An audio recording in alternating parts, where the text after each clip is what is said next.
Oh goodness, this looks delicious.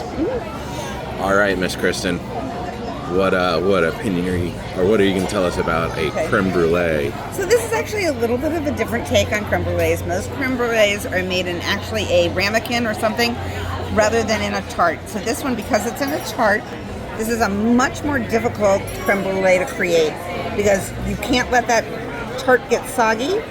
Otherwise, it's not going to hold up and come out of the pan. And you still have to have all the creme brulee flavors and textures, which is why most people make creme brulees, including me, make creme brulees in ramekins, because we have a hard-sided wall and we have something that will radiate heat within a known temperature.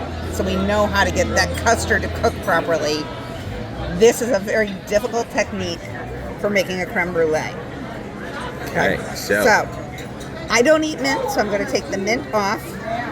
I am going to move some of my berries off to the side because we are looking for something very specific. I'm going to move them all off to the side because we're looking for a very specific thing from a creme brulee.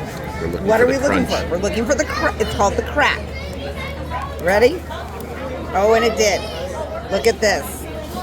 Look at that hard sugar. That's what we're looking for. Okay.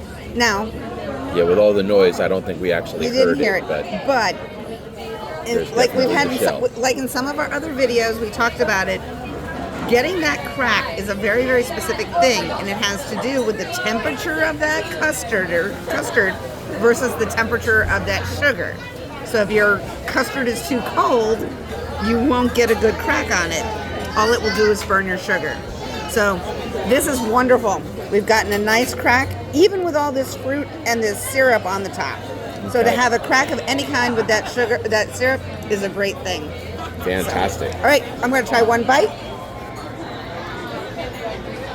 And I'm going to eat some of the tart because I'd like to taste the tart. Theoretically, this should be a shortbread tart.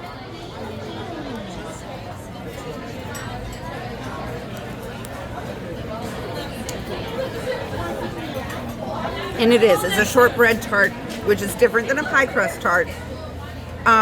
It's got more butter and less flour. The custard is absolutely beautiful.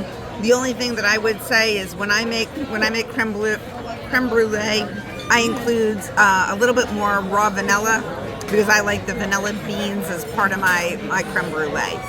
And I don't see a lot of vanilla, actual vanilla bean seeds in my creme brulee. That's okay. But that's a minor picky. That's a minor picky detail.